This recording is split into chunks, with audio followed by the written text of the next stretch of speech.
and good morning. So, this is my first message for Be the Voice for Mother Earth. And in this video, I'm going to talk a little bit about what she had showed me and requested of me relating to compost and seeds and an experience in that. So, first of all, Mother Earth, she showed me that it's time to compost. For people who don't have a compost, I totally understand if you're in the city, it's really hard to do that. Perhaps some of you may be motivated within your condo to organize a community compost, and you may reach out to a farmer who could pick it up and that could feed their animals. There could be a project, a simple or a harder project within that, or maybe a volunteer of the condo or apartment building or area you live in is willing to weekly drive that out to a farm. But the other thing she was mentioning is if we can compost, she encourages us to save the seeds. Save the seeds of all that you eat. You could put it in a bowl, put it outside so that you don't get bugs. Indoors, and once a week, for example, or on a daily basis when they're still wet, you can bring them out to nature or out on your walk or out to the park and bring them back to earth.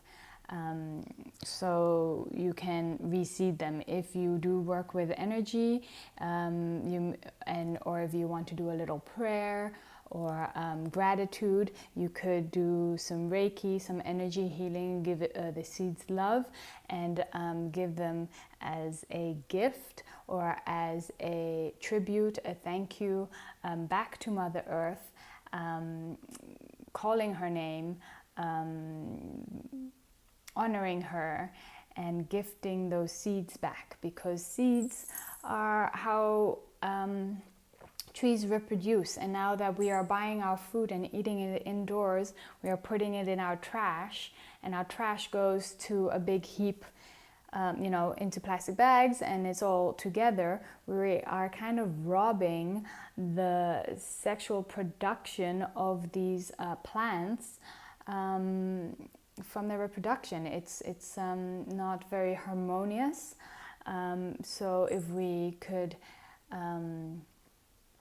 go back to the old days, or before we lived outside, so whatever we ate, we threw it back to nature because we didn't have factory made food, and the seed would go back to nature and a new tree could come there. And we have lost that cycle. That is a cycle of life, and we were part of that cycle. We were just like animals. We move the seeds into different places, and nature can then reproduce around the world.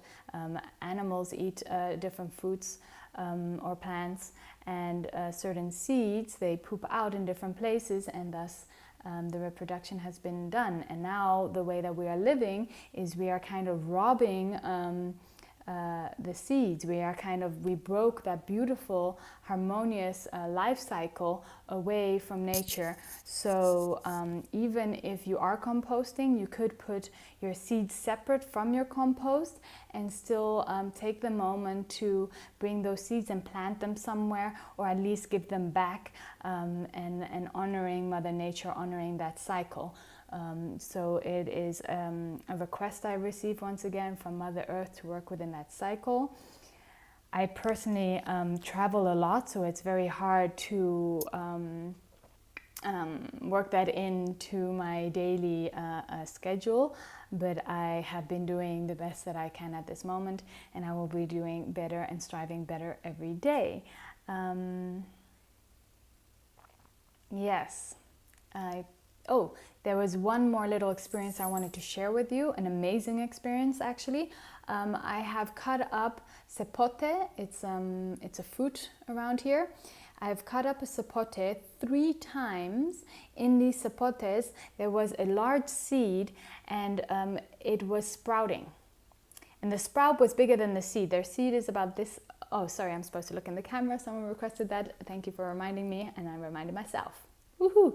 Okay, the seed is about this size, and there's a sprout that was larger than the seed. I've seen this 3 times in a food, which is amazing. Then a friend of mine had the same experience in a papaya fruit in Bali, and he found a totally sprouted with 2 leaves little seed within the papaya while he was cutting it open. I find this super amazing that these seeds could sprout in the darkness, no soil, no sun, all of this. What a beautiful phenomenon that's happening. So when that was happening, I tuned in and I asked, you know, how come this is happening? And the answer I received was that right now our bodies, our light bodies, we are needing less fuel, and we will soon see that some of us will start heading towards not needing food at all, because we are able to get the prana or get our energy sources from the world around us, from the energy around us. So this is being reflected in the material dimension, in the material world around us, our mirror, and within the fruit, the same is happening. These seeds are able to germinate without needing all this, what we thought material things, water, sun, the soil, etc., to survive and grow. Thus how we may not be needing very soon, or are already noticing that we need less food, minerals, water, because we are able to absorb it from that energy from through other channels. Okay, this was this video. Thanks again for tuning in. Lots of love to you today, and may you have a day full of hugs and rainbows. Alrighty.